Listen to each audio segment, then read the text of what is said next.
It's time for Hands on Mac Spotlight this week on Spotlight. Stay tuned. Hands on Mac comes to you from Twit's LastPass Studios. You're focused on security, but are your employees? LastPass can ensure they are by making access and authentication seamless. Whether they're working in the office or remote, visit lastpass.com/twit to learn more. This is Twit. This episode of Hands on Mac is brought to you by IT Pro TV. Visit itpro.tv/twit and use the code TWIT30 for an additional 30% off for the lifetime of your active subscription.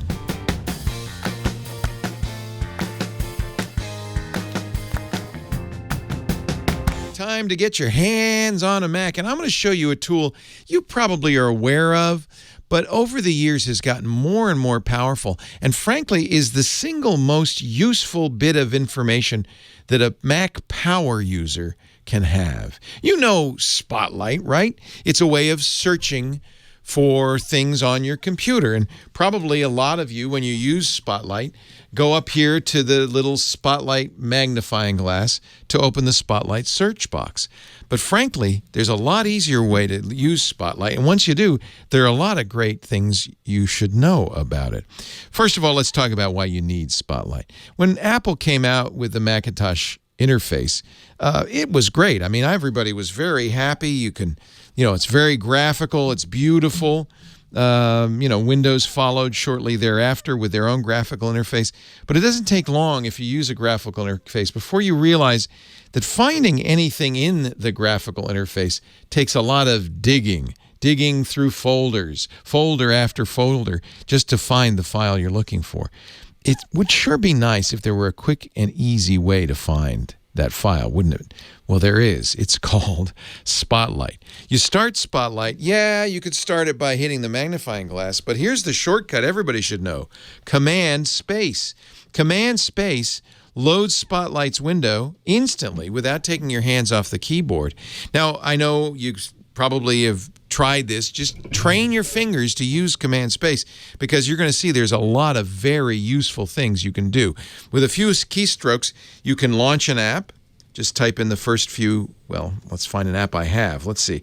Oh, Disk Utility. That's a good example, because Disk Utility is not only inside the application folder, it's buried inside the utilities folder. But if I want to get to Disk Utility quickly, I just type disk, and I see right there, Disk Utility pops up.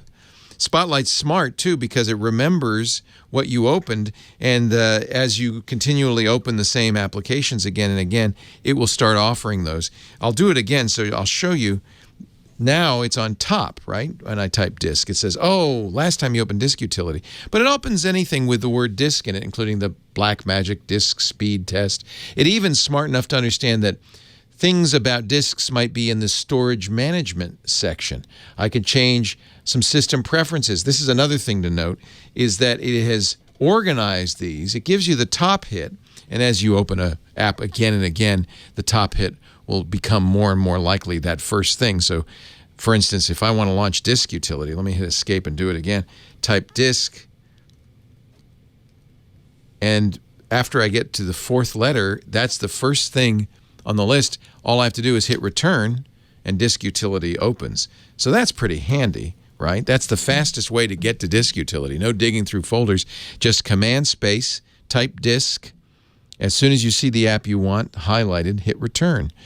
But notice there are more solutions, more responses to this search. Here's the applications section. There are system preference panes. And again, Apple understands that it doesn't say disk in the name Time Machine, but it is about saving stuff, backing up stuff to disks, so it shows it in the listing. So it's pretty smart. It even shows these are header files from Xcode. So there's a developer section, and this is a nice one to know about, the definition section.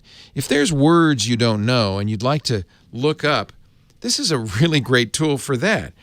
I often wonder, what does sesquipedalian mean? Whoops. And all I have to do is type the first few letters of sesquipedalian, and there's the dictionary result with everything I'd need to know, even where it came from, which is mid-17th century, from Latin, a 1.5 foot long, sesquipedalian. It's a polysyllabic or extra long word. So it can look up words. That's nice. You can even narrow it down a little bit. If you say, I know the kind of file I'm looking for is audio, I can type kind audio and then type Terminator.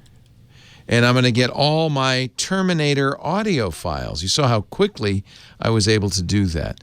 So using the kind keyword is another way you can make Spotlight sing. Kind audio, kind folders, kind app, kind email. Anything you see in these headers can be a kind and can really narrow it down. If you're looking for a file, let's do that one again. Kind audio, Terminator. I love it that I don't have to take my hands off the keyboard. And I see a file, and I want to figure out where is this file. If I hit Command-R, first if I hit the Command key, watch right down here in the status file. It'll show me the fully qualified path name. So that's in my home folder, Leo, under the audio folder, under the sound effects, Arnold, there. So that would have taken me a long time to find, right? But it took me just a few keystrokes, and I can see where it is. If I want to go to the folder it's in, I hit Command-R, and that opens all of the folder with all of the Arnold stuff in there. So these are all my Arnold Schwarzenegger sound effects. So that's a very quick and easy way to get to a folder, however deeply buried on your system, just with a few keystrokes. Let's hit Command-Space again and try some other kind of fun ones. We already showed you dictionary definitions. Did you know you could do math? Sure you can. What's 2 plus 2? It's 4. So this is a quick and easy way. You don't have to launch the calculator. A quick and easy way to just type some quick. If you can even do conversions, like how many pints in a quart? 1 pint is 2 cups, 0.5 quarts, 0.47 liters, and 16 fluid ounces, 32 tablespoons. That's really handy. I literally just typed 6 characters, 1 space, and pint. You want to know what movies are showing in town? Just type movies. And you'll get, oops, let's type it right. You'll get the latest. No, that's not the movie I'm looking for. Actually, what do I type? Do I type movie showtimes? How about that? There you go. And I can see what's playing in theaters right now, and it's not a lot, just Trolls World Tour. Normally this would be a longer list. Maybe that's not the thing you really want to search for. What you probably want to know is, what's the weather out right now? And it knows I'm in Petaluma, California, and shows the current weather. Now, how do you feel about Spotlight? This is smarter than Siri. This episode of Hands on Mac is brought to you by IT Pro TV. IT Pro TV has made learning IT and finishing IT certifications possible. It's never been a better time to visit itpro.tv/twit and sign up for the remote learning opportunities that IT Pro TV has to offer. Go to itpro.tv/twit, use the code TWIT30 for an additional 30% off for the lifetime of your active subscription.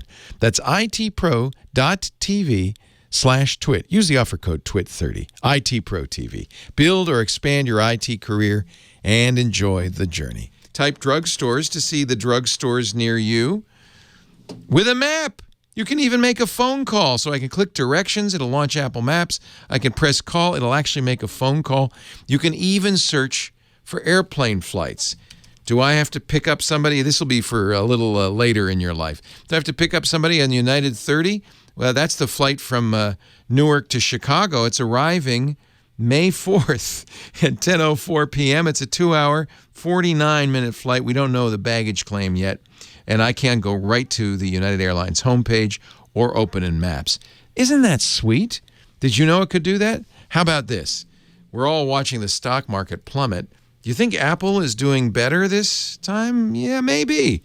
It's coming back. I just type a stock ticker name and AAPL for Apple, and it comes up. I also use this for contact information. I won't do that right now, but you can, because I don't want to show you anybody's phone number without permission, but you can type somebody's name. I frequently, for instance, try to remember my mom's zip code, so I just type in Mary Laporte, and I'll see her full contact information, including her zip code right there. Spotlight is fantastic. It's a really useful tool, and it's on every single Mac. It was a few generations of Mac OS ago that they added this command space, and I really love it. If you love Spotlight, there's one other thing you might want to know about, and that is a third-party app that takes Spotlight to the next level. I use it on many of my Macs. It's not installed on this Mac, which shows you how, maybe I'm not completely all in on it, but it's called Alfred, named after Alfred the butler. It even has a cute little bowler hat logo. And it works the same as Spotlight. It is a keystroke. Usually I assign an option space. I think that's even the default. So command space for Spotlight, option space if I want something a little more capable. And if you already understand how Spotlight works, Alfred will be an amazing addition to make it even more powerful. But you have to pay for this. You don't have to pay for Spotlight. And the other advantage, my friend Annie Anako always says, I don't install apps like Alfred because I want to know how to use a Mac even if I sit down at a new one or a friend's Mac. And so it's probably a good idea to become accomplished with the stuff that's built into the Mac initially. In fact, that's probably my number one piece of advice to anybody new to the Macintosh is use the built-in apps, Mail and Pages and GarageBand first before you run out and download 100 extra apps. You might be impressed by what a Mac can do right out of the box, including command space for Spotlight. Well, I hope you've enjoyed this episode of Hands on Mac. Even pros, in fact, I'll be honest, even I didn't know all the things Spotlight could do. It's fun to know. You can even look up weather and convert cups to quarts. That's pretty impressive. Next week, we're going to talk about having a second screen on your Macintosh. If you've got an iPad, Apple's built in a very nice tool to let the iPad give you and your laptop a multi-screen environment. We'll show you how next week on Hands on Mac. I'm Leo Laporte. Thanks for joining me. See you next time.